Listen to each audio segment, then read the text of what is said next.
इस वर्ष यानी कि 2022 में मुझे अध्यापकों में से 45 अध्यापकों का चयन होता है, जिसमें से 3 अध्यापक मध्य प्रदेश के, 2 अध्यापक सरकारी विद्यालय से हैं, जिसमें एक तो मैं हूँ Jitendra Kumar government senior secondary school Dharogada से, दूसरी जो हमारे साथ उपस्थित नहीं है युद्धवीर जी हैं, युद्धवीर टंडन चंबा से, और तीसरे हमारे साथ हैं नवोदय विद्यालय समिति से अमित कुमार जी।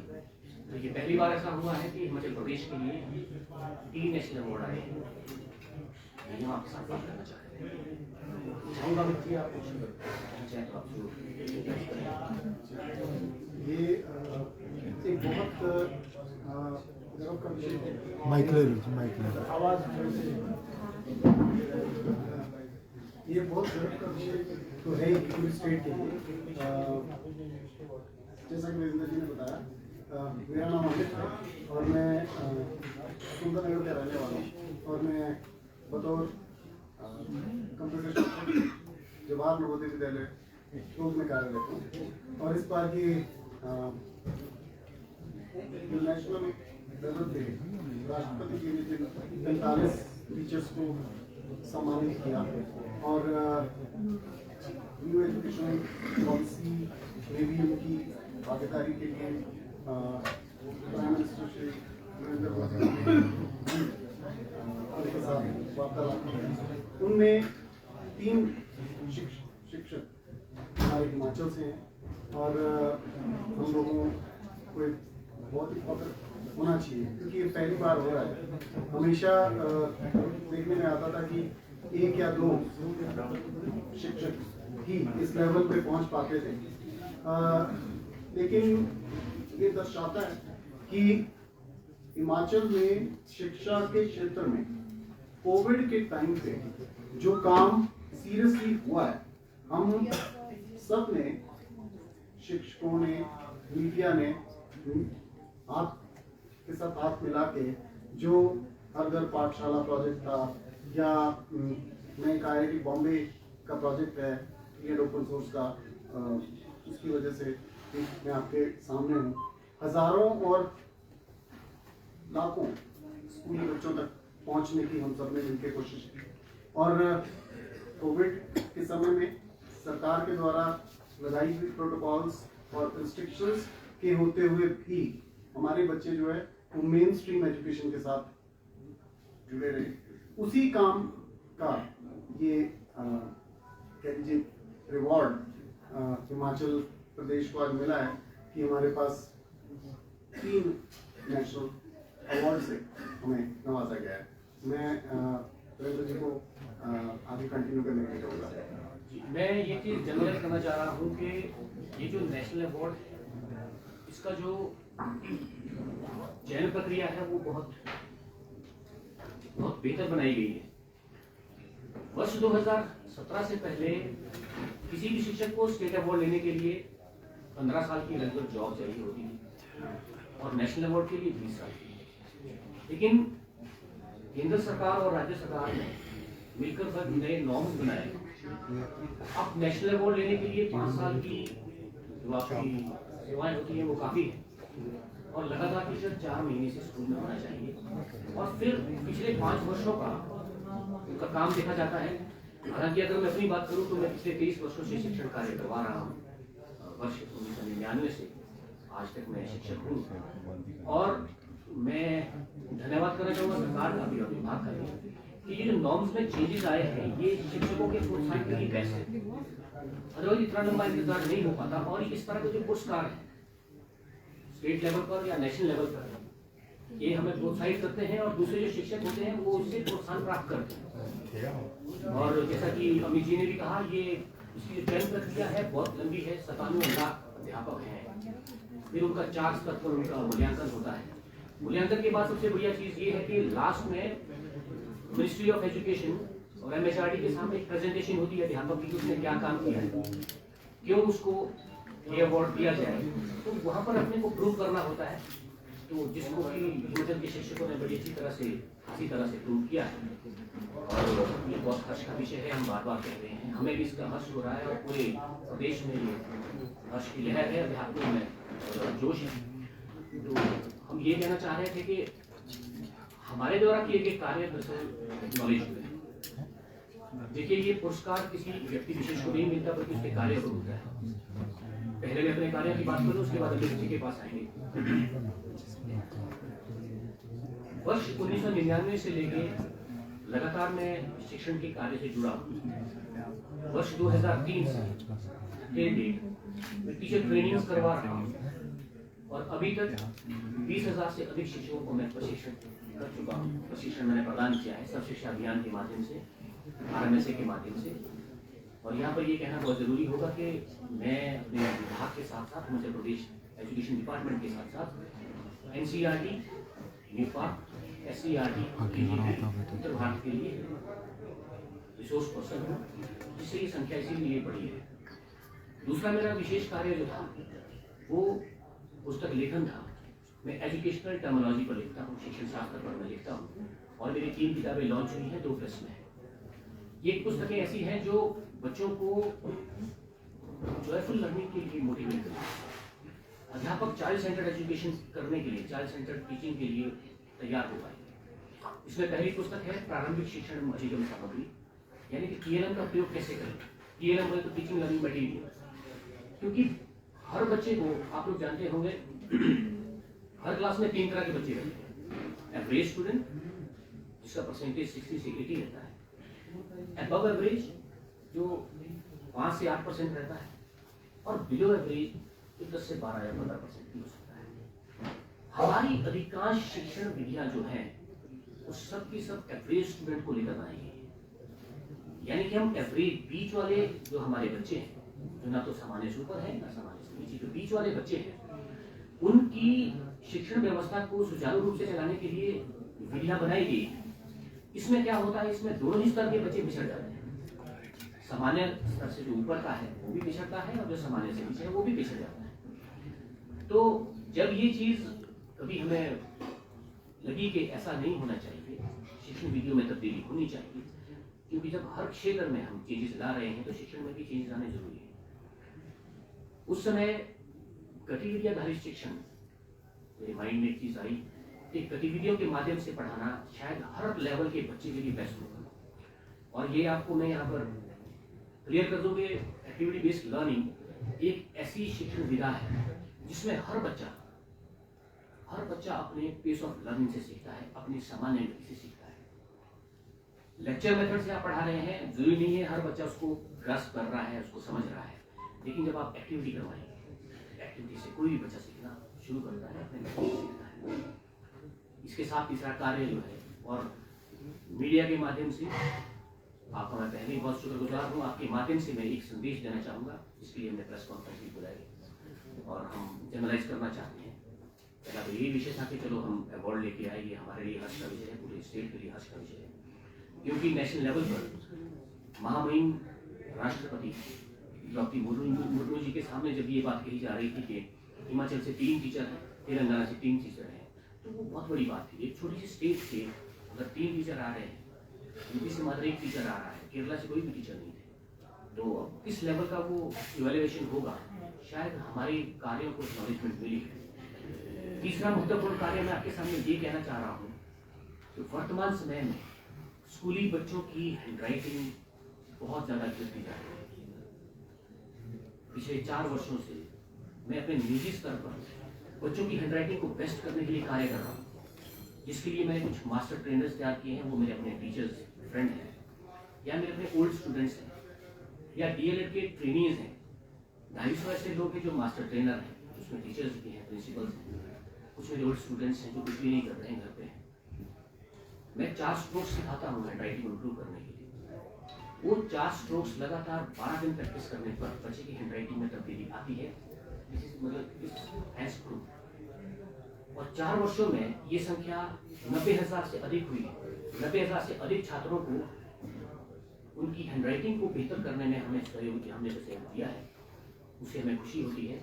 और मैं आप लोगों के माध्यम से विभाग और सरकार से एक अनुरोध करना चाहूँगा कि हैंडराइटिंग इंप्रूवमेंट के लिए कोई इंटरवेंशन चलाई जाए, राज्य स्तर पर इंटरवेंशन चलाई जाए, क्योंकि इस विषय पर मैंने व्यक्तिगत तौर पर केंद्रीय शिक्षा मंत्री आदरणीय धर्मेंद्र प्रधान जी से भी चर्चा की और उनका भी यही सुझाव है कि पहले हम इसको राज्य स्तर पर स्टार्ट करें और नेशनल लेवल पर अगर स्टेट लेवल पर साहब हमें काम करना पड़ता है तो हम एनसीईआरटी तक मिलेगा हमसे।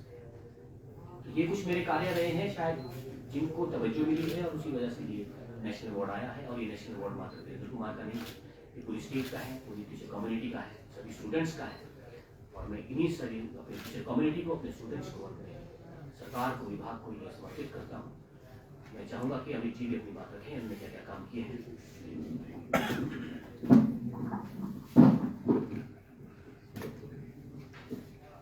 शुक्रिया वीरेंद्र जी। जैसा कि मैं अभी पहले भी बता चुका हूँ कि मैं जवाहर नवोदय विद्यालय को बिलोंग करता हूँ और मैं इस चीज़ में ये ऐड करना चाहूँगा कि मैं चूँकि मैं नवोदय विद्यालय का ही एक स्टूडेंट हूँ।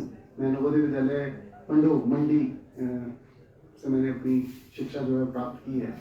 इस वजह से एक हॉस्टल में रहने वाले जो अपने हिमाचल के स्टूडेंट्स हैं वो किस तरह के इश्यूज फेस करते हैं, क्योंकि नवोदय विद्यालय में 80% जो स्टूडेंट हैं वो आपके रूरल बैकग्राउंड से आते हैं, पॉलिसी है, और सिर्फ 20% हैं जो अर्बन से आते हैं। इस वजह से एक बहुत बड़ा गैप है अर्बन और रूरल के बीच में, इंटेलेक्ट को लेके, एक्सपोजर को लेके। और उस चीज़ को जब मैंने आज से 10 साल पहले यहाँ नवोदय के रूप में बतौर टीचर अपनी सेवाएं देना स्टार्ट की, तो उस टाइम से ही मन में था कि उस रूरल और अर्बन स्टूडेंट्स के बीच का एक एक्सपोजर और जो इंटेलेक्ट और जो शिक्षण का जो गैप है उसे मैं ब्रिज करने की कोशिश करूंगा। इसी तर्ज पे आईआईटी बॉम्बे का एक प्रोजेक्ट है स्पोकन ट्यूटोरियल, जहाँ पे free and open source software जो हैं वो पढ़ाए जाते हैं। और सबसे पहले मैं उस प्रोजेक्ट को स्कूल में लेके आया और अपने स्टूडेंट्स को लगातार उसके थ्रू ये जो वीरेंद्र जी बात कर रहे थे कि अपनी पेस पे पढ़ने का मौका दिया, जहाँ स्टूडेंट्स जो हैं वो स्लो लर्नर या जिन्हें सपोर्टिव लर्नर हम कहते हैं और जो ब्राइट लर्नर हैं उनके बीच का जो गैप है वो ब्रिज हो पाए, ताकि वो स्टूडेंट खुद वो ट्यूटोरियल्स के थ्रू सीख पाएँ।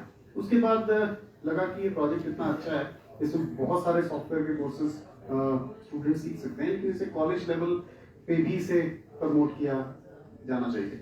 तो आईआईटी बॉम्बे के साथ मिलके हिमाचल के 105 जो कॉलेजेस हैं सरकारी, उनके साथ हमने हायर एजुकेशन के साथ मिलके कार्य किया, उनके प्रिंसिपल्स की ओरिएंटेशन की और टीचर्स और प्रोफेसर्स की ट्रेनिंग की। उसके बाद काफ़ी सारे सेमिनार्स और वेबिनार, नेशनल लेवल वर्कशॉप्स की, और उसके थ्रू आज 66,000 जो स्टूडेंट्स हैं वो इस प्रोजेक्ट का लाभ ले चुके हैं। और इसके अलावा मैं फ्लिप क्लासरूम के माध्यम से पढ़ाता हूँ, और ये फ्लिप क्लासरूम एक नई टेक्निक है। इसके अंदर जैसा कि वीरेंद्र जी ने भी कहा कि शिक्षण जो है वो लेक्चर मेथड से नहीं किया जाता, स्टूडेंट ओरिएंटेड होता है, स्टूडेंट सेंटर्ड होता है। तो इसमें फ्लिप क्लासरूम में भी मोस्ट ऑफ द थिंग्स जो हैं, ज्यादातर काम क्लासरूम में जो है वो स्टूडेंट करता है। उन्हें टॉपिक का पता रहता है, वो रिसर्च करके उसके बारे में प्रिपेयर करते हैं, और टॉपिक कोई भी हो उसे वो पढ़ाते हैं क्लास में। टीचर्स सिर्फ फैसिलिटेटर का काम करता है, और इसके लिए आईसीटी का मैंने भरपूर इस्तेमाल किया है, इंफॉर्मेशन कम्युनिकेशन टेक्नोलॉजी का। गैजेट्स मेरे स्टूडेंट्स फ्रीक्वेंटली स्कूल में यूज करते हैं, और वो खुद अपने वीडियो ट्यूटोरियल डेवलप करते हैं। मेरे बहुत सारे स्टूडेंट्स के अपने यूट्यूब चैनल हैं, और वो यूट्यूब चैनल पे ऐसा कंटेंट नहीं है जो आजकल हमें देखने को मिलता है कि कोई ट्रैवल कर रहा है या डांस के वीडियो बना रहा है। मेरे स्टूडेंट जो हैं वो अपने सिलेबस के वीडियो ट्यूटोरियल बनाते हैं, और इसके अलावा वो अपने माइंड मैप्स बनाते हैं, वो भी टेक्नोलॉजी से पॉसिबल हो पाया है। तो आप ऐसा कह सकते हैं कि स्टूडेंट्स को एम्पावर करने के लिए टेक्नोलॉजी के माध्यम से, ताकि वो ये सीख जाएं कि शिक्षण कार्य होता कैसे है, क्योंकि मैं ये मानता हूँ कि सबसे हाईएस्ट लेवल ऑफ लर्निंग तब होती है जब आप किसी को पढ़ाते हैं, क्योंकि आप सीरियस होते हैं। और जब स्टूडेंट्स को आईसीटी के माध्यम से हम एम्पावर कर देते हैं कि वो हमें पढ़ाएं, तो उनकी जो सिंसेरिटी लेवल है और जो एक फोकस लेवल है बहुत इम्प्रूव होता है। और टोटल फोकस जो मेरे इस इनोवेशन प्रैक्टिस में रहा है वही है कि स्टूडेंट्स में 21वीं सदी के कौशल जो है विकसित हो पाए, जो कि आज न्यू एजुकेशन पॉलिसी की बात कर रही है। कम्युनिकेशन, कोलैबोरेशन, क्रिटिकल थिंकिंग और इसके अलावा साइबर सिक्योरिटी अवेयरनेस। तो मेरे स्टूडेंट्स जो खुद ही साइबर सिक्योरिटी अवेयरनेस के वेबिनार्स खुद करते हैं, वही स्पीकर होते हैं, मैं सिर्फ मॉडरेटर होता हूँ। और हम बहुत सारे और स्कूल्स को भी जोड़ के कार्य करते हैं। तो ये कुछ कार्य हैं, इनको आइडेंटिफाई किया गवर्नमेंट ऑफ इंडिया ने और मिनिस्ट्री ऑफ एजुकेशन ने। जिस तरह वीरेंद्र जी बता रहे थे कि इंडिपेंडेंट ज्यूरी होती है नेशनल लेवल पे, और आपसे हर तरह के संभव क्वेश्चन भी होते हैं, वहाँ पे आप अपना वर्क प्रेजेंट करते हो। और वो चीज कि हिमाचल में हुए, मैं फिर से रिआइटरेट इस चीज को कर रहा हूँ कि हिमाचल में हुए सीरियस कार्य को उन्होंने 3 नेशनल अवार्ड्स से नवाजा है। ये बहुत बहुत ही बड़ी बात है और पूरे प्रदेश के लिए हर्ष का विषय भी है और पूरी एजुकेटर कम्युनिटी के लिए तो है ही है। लेकिन इस मंच के माध्यम से मैं अपने पूरे विभाग, अपने नवोदय विद्यालय समिति के हेडक्वार्टर में बैठे हुए सभी हमारे ऑफिसर्स और रीजनल ऑफिस में बैठे हुए सभी ऑफिसर्स और इवन लोकल लेवल पे 12 डिस्ट्रिक्ट में जो नवोदय हैं उनमें सभी कार्यरत शिक्षक और एडमिनिस्ट्रेशन का बहुत बहुत धन्यवाद देना चाहता हूँ। और सबसे ऊपर आप मीडिया पर्सन्स का भी धन्यवाद देना चाहता हूँ कि आपने होने वाले इन पॉजिटिव कार्यों को आम जनता तक पहुंचाने में हम लोगों की हेल्प की, क्योंकि ये इंपॉर्टेंट था कि हम जो एक्सपेरिमेंट्स एजुकेशन में कर रहे थे वो आम जनता, एजुकेटर कम्युनिटी तक वो आए, ताकि उनमें से भी कुछ लोग हैं जो एक्सपेरिमेंट करने से ना डरें, इनोवेशन करने से ना डरें, और फोकस वही हो कि बच्चों में 21वीं सदी के कौशल विकसित हो जाए ताकि वो फ्यूचर के लिए तैयार है। वो इम्पोर्टेंट है, क्योंकि आज बहुत बड़ा गैप है एजुकेशन और इंडस्ट्री में। अगर हम हमारे जो सिलेबस है, हमारे पढ़ाने के तरीके हैं, वीरेंद्र जी ने बताया कि अभी भी वो पुराने हैं, राइट। अगर टीचर जो है, टीचर एक लाइट हाउस होता है सोसाइटी का, अगर वो कंटिन्यूसली लर्न, अनलर्न और रीलर्न करता रहे, अपने आप को अपडेट करता रहे, तो इसमें कोई दो राय है ही नहीं कि हम एजुकेशन जो सेक्टर है उसके अंदर स्टूडेंट्स के भविष्य को फोकस में रखते हुए उनको जो स्किल्स मार्केट में चाहिए, जो स्किल्स कामयाब होने के लिए चाहिए, वो बिल्कुल स्कूल लेवल पे ही प्रदान कर सकते हैं और वो सक्षम हो सकते हैं। और ये प्रैक्टिकली हम लोग कर रहे हैं, हमने किया है, और उसी चीज का जो है वो स्टेट को ये आज सौभाग्य प्राप्त हुआ है। Over to Virendra ji. देखिए सर, मैं एक छोटा सा एग्जांपल कोट करना चाहता हूँ, शायद अभिभावक समझेंगे और टीचर्स भी समझेंगे। दरअसल ये जो क्वालिटी एजुकेशन की हम बात कर रहे हैं और नहीं आ रही है उस लेवल की जितना हम चाह रहे हैं, मुझे नहीं लगता किसी बच्चे को, किसी पढ़ने वाले को आज तक किसी ने पूछा बेटा तू पढ़ना किस तरीके से चाहता है, क्वालिटी उसने ना दी। वो सुबह से शाम तक क्या कर रहा है, मैं वो एग्जाम्पल देता हूँ। मेरे घर पर एक छोटा बच्चा है, सुबह उसको जगाया जाता है, वो नर्सरी क्लास उसको सुबह जगाते हैं, क्यों तो बेटा उठा, मेरे लाल, मेरे पीले, मेरे नीले उठ जाते नहीं। माँ होगी तो बड़े प्यार से जगाएंगे, क्योंकि सॉफ्ट हार्टेड होती है, तो प्यार से जगाएंगे, कुछ करेंगे, हाथ फेरेंगे, जगाएंगे। और अगर हम हुए फादर्स हुए, रजाई हटाएंगे, शिमला की ठंड लगती है नवंबर में, थोड़ी हवा ले उठ जाएगा। आंख खुलते ही सबसे पहले उसको जबरदस्ती जगाया जाता है। अगर उसकी बच्चे की पूरी डिग्निटी है, इसको आप बच्चे की पूरी डिग्निटी, बच्चे का स्वाभिमान मान लीजिए, उसको सुबह जगाएंगे, जगाते ही चल बेटा उठ जा, नहीं उठना पड़ेगा, लेट हो जाएगी। आंख खुलती उसकी इतनी सी डिग्निटी सुबह ही खत्म हो जाती है। उसके बाद जब आंख खुलता है तो प्रत्यक्ष माता श्री इतना लंबा दूसरा गिलास लेकर सामने होती है, ये ले बेटा इसको पी। मामा 2 मिनट सोने को ना पी, इसको पीना पड़ता है। जबरदस्ती दूसरा गिलास पिया। और कई बार ऐसा होता है, मैंने इसको देखा है, मैं अपने घर का एग्जाम्पल दे रहा हूँ। ये भी एक पुस्तक है बालमन, कभी आपको मौका मिले तो बालमन का 6th चैप्टर पढ़ना, उसका नाम ही बालमन। और मेरे अपने घर की स्टोरी, दूध पीते पीते वो कई बार उसे निगलना भूल जाता है, क्योंकि नींद की आगोश में वो इतना होता है तो निगलना भूल जाता है, मुंह में रहता है, फिर झटका लेके फिर जबरदस्ती दूध पिलाया गया मिर्ची, कितनी सी डिग्री थी उसकी, फिर उसके बाद चलो उठो वॉशरूम जाओ, नहीं जाना, नहीं जाना पड़ता, जाओ। वॉशरूम में टाइम लग गया, सपने में तितलियां आ रही है, कुछ सोच रहा है, वो सोच को पता नहीं बाहर से नॉक होता है, बड़ी जोर से जल्दी कर ले, देर हो जाएगी भाई। फिर उसकी मर्जी के खिलाफ काम हुआ, बाहर आओ, फिर धीरे धीरे। अब सबसे मुश्किल काम है सुबह का, उसको नहलाना, उसे कपड़े उतारे जाते हैं। जब उसके बदन से आखिरी कपड़ा उतरता है 4 साल के बच्चे से, तो वो हिरण के बच्चे की तरह कुलांचे भरता है पूरे घर पे। जितने भी गैलरी के इधर उधर दरवाजे हैं ना सर, वो बंद करने पड़ते हैं, और श्रीमान जी उस तरफ और श्रीमती इस तरफ नाका लगाया जाता है, भाई तेरे पास आएगा तो पकड़ लेना, मेरे पास आएगा तो मैं दबोच लूंगा। जैसे कैसे उसको पकड़ के बाथरूम में डाला जाता है, नहलाया जाता है। अब जब उसको नहाते हुए मजा आ रहा है, तब तक पानी की बाल्टी खत्म हो चुकी। अब वो बोलता पापा 2 मग और डाल, नो नो नो मुझे भी जाना, चल चल चल, किसी ने नहीं सुनी, चलो ब्रेकफास्ट करो, नहीं यहाँ तक बोल गया, दूध नहीं खा सकते। अब वो क्या करता है, रोल बनाया जाता है, वेज रोल, हम नाम अच्छे से देते हैं, दरअसल वो चपाती के अंदर कुछ सब्जी डाल के माँ खिला रही है तो बड़े प्यार से बच्चा क्या कर रहा है,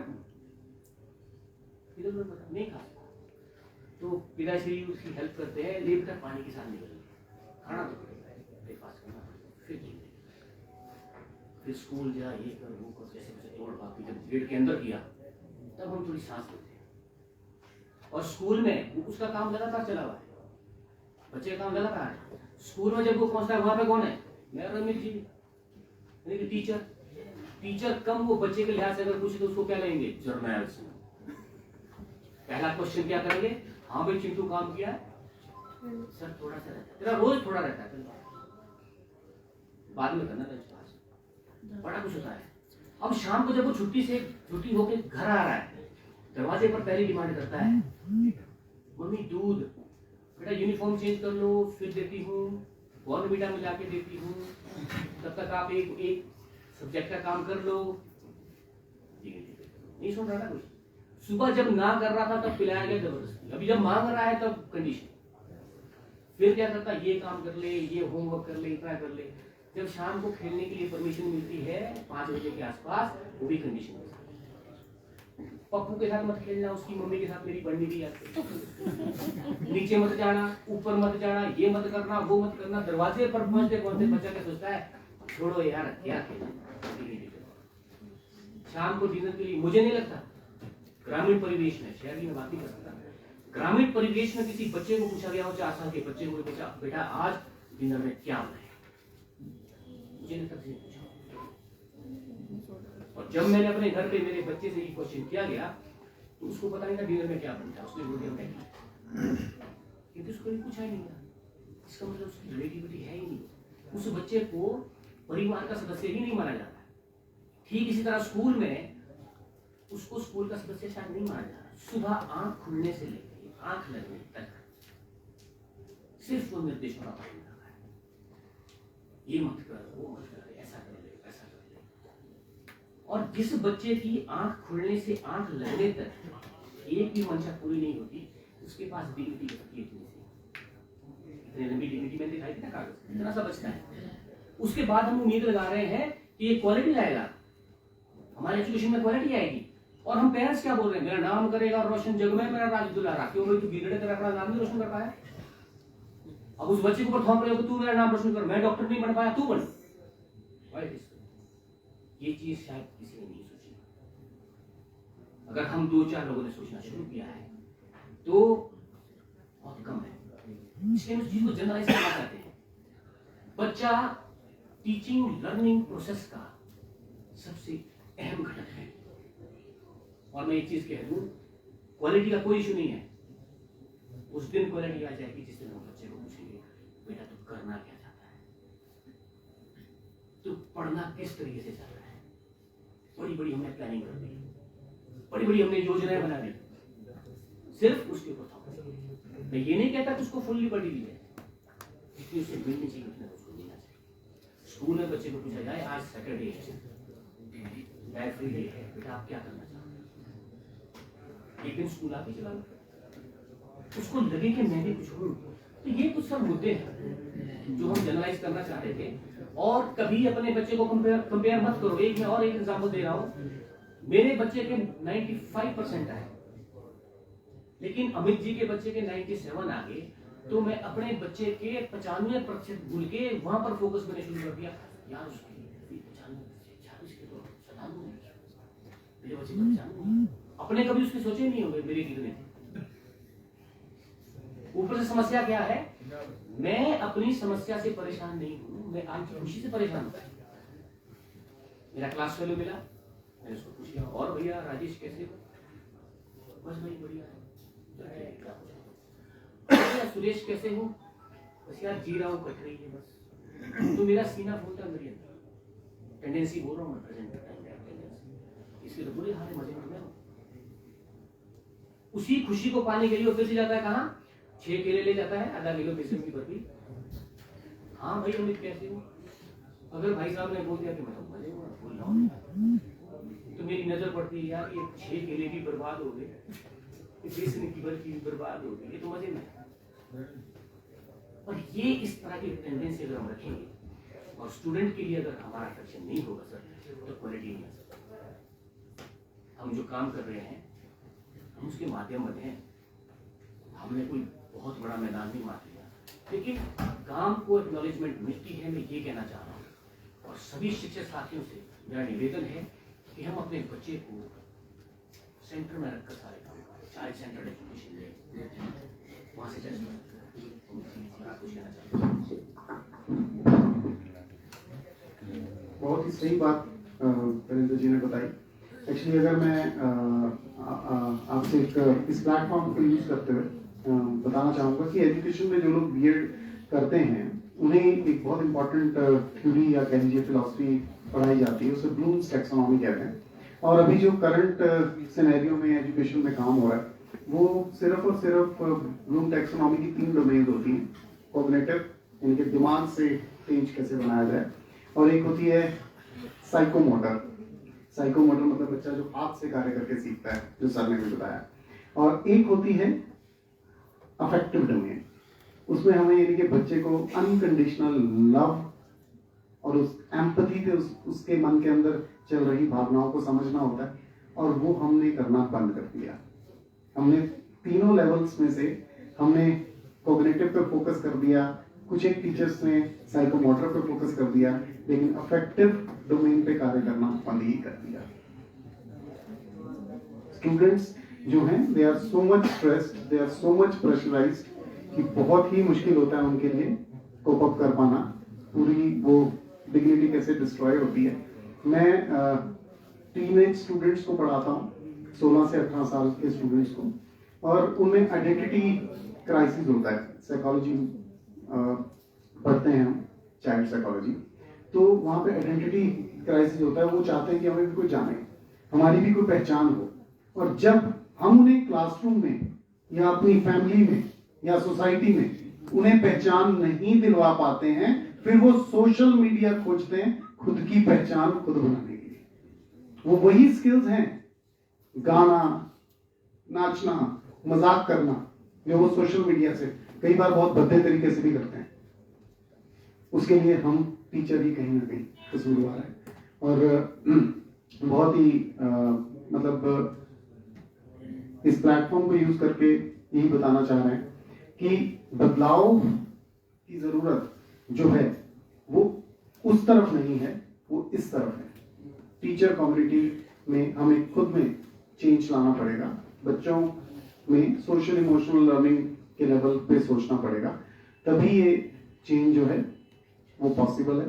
और अगर ये चेंजेस नेशनल लेवल पे एक्नॉलेज हो रहे हैं, क्योंकि न्यू एजुकेशन पॉलिसी का यही जो आने वाला टाइम है, अगले नेक्स्ट 5 ईयर में हमें देखने को मिलेगा कि सभी लोग इस डायरेक्शन में काम करना स्टार्ट करेंगे, तभी एक एजुकेशन सिस्टम जो है सही डायरेक्शन में जाएगा। और किसी को चेंज करने की जरूरत नहीं होती, किसी में बदलाव करने की जरूरत नहीं होती, सब कुछ अपने पे डिपेंड है। बीइंग अ टीचर हमें ही अपना एक नया वर्जन रिलीज करने की जरूरत है। अभी आप सभी पत्रकार हैं, सॉफ्टवेयर इस्तेमाल करते हैं, तो आपने देखा होगा कि विंडो 8 आई, फिर विंडो पहले 7 थी, 8 आई, उससे पहले बहुत वर्जन थे, फिर अब 10 है, अभी 11 हो गई रिलीज, है ना। हर सॉफ्टवेयर या हर कंपनी अपने नए नए अवतार, नए नए वर्जन रिलीज करती है। सिर्फ टीचर के लिए ये सोचना है, हमने एज ए टीचर इंट्रोस्पेक्शन है कि हमने अपना वर्जन 2.0 रिलीज किया कि नहीं।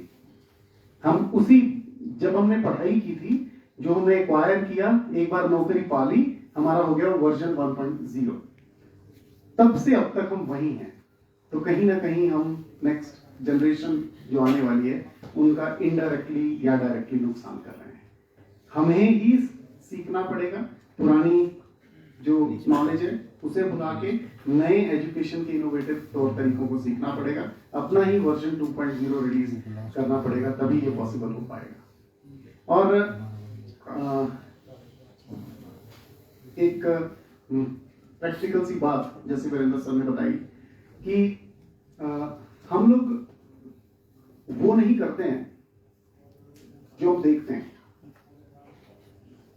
ऐसा कीजिए, जो हम अक्सर, ये हमारी फितरत है, हम वो नहीं करते हैं जो हमें कहा जाता है, हम वो करते हैं जो हम देखते हैं। बहुत सी आंखें हमें लगातार देख रही हैं, मैं एजुकेटर्स की बात कर रहा हूँ, और हमारे कंडक्ट, हमारे बिहेवियर को वो एनालाइज कर रही हैं। हमारी क्लास में ही 40-50 आंखें हैं जो कंटिन्यूस हमें देख रही हैं, और वो इन्फ्लुएंस हो रही हैं हमारे कंडक्ट से, हमारे कई बार रूड बिहेवियर से। तो हमें अपने आप को कंट्रोल करना है, अपने में चेंज करना है। एक छोटी सी बात के साथ मैं अपनी वाणी को विश्राम देना चाहूंगा। एक बहुत बार हो सकता है आपने ये बात सुनी भी हो, एक छोटा सा बच्चा 3-4 साल का अपने पापा को कहता है, पापा मैंने आपके साथ खेलना है। और पापा अभी ऑफिस से आए हैं, आजकल की प्राइवेट जॉब्स हैं, मार्केटिंग की जॉब्स हैं, बहुत प्रेशर है, काम नहीं हो पाता है ऑफिस में पूरा, और वो वापस ले आते हैं अपने घर काम करने के लिए, थोड़ा सा यहाँ कर लेता हूँ, लेकिन उनसे बच्चा टाइम मांग रहा है। और वो बच्चा कहता, पापा मुझे 5 मिनट खेलना है आपके साथ। वो कहते भी मैं ऑफिस का काम खत्म कर लेता हूँ, उसके बाद हम खेल पाएंगे। तो लेकिन वो बच्चा लगातार जिद कर रहा है, वो मान नहीं रहा है।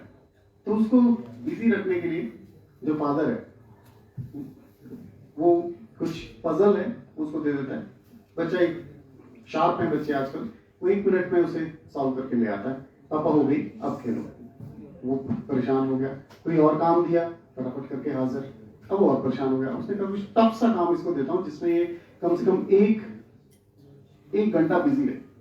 उन्होंने, फादर ने एक वर्ल्ड का मैप लिया और उसके ना टुकड़े टुकड़े कर दिए और उसे पकड़ा दिया, इसको असेंबल करके ला। अब फादर की जो एक्सपेक्टेशन है वो ये भी, इतने टुकड़े मैंने इसके कर दिए हैं 60-70 की 1 घंटा लग जाएगा ऐसे पहचानते कि ऑस्ट्रेलिया कहाँ है और अमेरिका कहाँ है, और वो सब टुकड़े टुकड़े। बच्चा गया, हो गया, फादर हैरान, सारा काम साइड पे, ये क्या हो गया, कैसे हो पाया, कैसे कर लिया वर्ल्ड का map with in a second. उसने कहा, पापा इस वर्ल्ड के मैप के पीछे एक आदमी की तस्वीर थी। I fixed the man right